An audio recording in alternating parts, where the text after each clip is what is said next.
HIV/AIDS affects 35 million people worldwide. Although the number of new infections is slowly decreasing, last year it still caused 1 million deaths. The virus, HIV, attacks the body's immune system by infecting white blood cells, also called lymphocytes. I'm Lewis Thompson, and I've been finding out what the future holds for treatment and what it's like to be diagnosed with the virus. But first, how does HIV actually cause AIDS? Here's Professor Andrew Lever from the University of Cambridge, who researches the virus. HIV gets into these lymphocytes and often just kills them or disrupts their function, and gradually the immune system becomes less and less able to deal with other infections and cancers. So after a number of years, the immune system is so disabled that people are prone to getting infections with things that they should normally be able to cope with. This weakening of the immune system, which HIV causes, is otherwise known as AIDS, Acquired Immune Deficiency Syndrome. I spoke to one individual who was recently diagnosed with having HIV. I was first diagnosed 4 weeks ago. I'd been in hospital for a week already, being looked after for glandular fever and temperatures of 104 degrees and a horrible rash all over my body. I had no idea what was going on. And then after 5 days, I was sent home and then got called back in the next day to be told that 3 of my tests, 2 were positive, 1 was negative to HIV. And, as it started to sink in, all my emotions were coming out. I thought, well, that's impossible. I could hear the nurse talking to me. I had all these voices in my head, and the worst one was mine, which was, what next? When HIV was first discovered in the 1980s, there was no cure.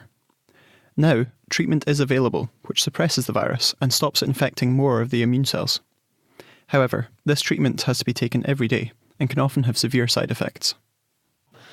The hardest thing about treatment is not knowing what's going to happen to your body. I was throwing up, and I don't know what I was throwing up because I hadn't eaten solid food for about 3 weeks. And this is a side effect of the pills. And then the other kind of non-chemical side effect to these pills is how you deal with it day to day. I have to take them at the same time every day. I have to eat to make sure I've got a full stomach. Well, I'm not hungry. I don't want to eat. My food doesn't taste like food. Chicken tastes like cardboard. Vegetables just taste like God knows what. I went from 11.5 stone, I'm down to 8.5 stone. Scientists are now trying to develop a treatment which will not just suppress the virus, but get rid of it completely. Back to Andrew Lever. One of the big problems is that the virus, sometimes when it goes into a cell, it doesn't just make new virus, it goes into a silent sleeping state called latency. And these latently infected lymphocytes can persist for many, many years, 30 or 40 years in the host. And this is one reason why, even though we suppress the virus for many, many years, as soon as we stop treatment, the virus bounces back from these latent pools, these latent reservoirs.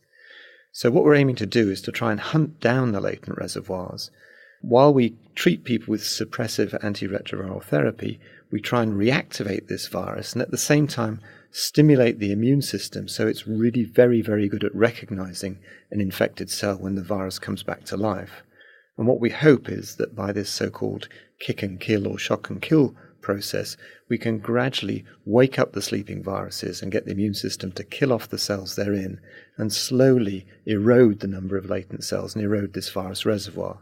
Eventually, we hope to get to the stage where there's no longer any detectable virus, and perhaps optimistically in 10-20 years' time we'll be approaching that. It's worth emphasizing that although we still can't eradicate the virus, the progress that's been made in treating HIV worldwide is absolutely stunning. And there's 2 things about this. One is we're very good at suppressing the virus. The other thing is the very large number of people that now have access to HIV treatment.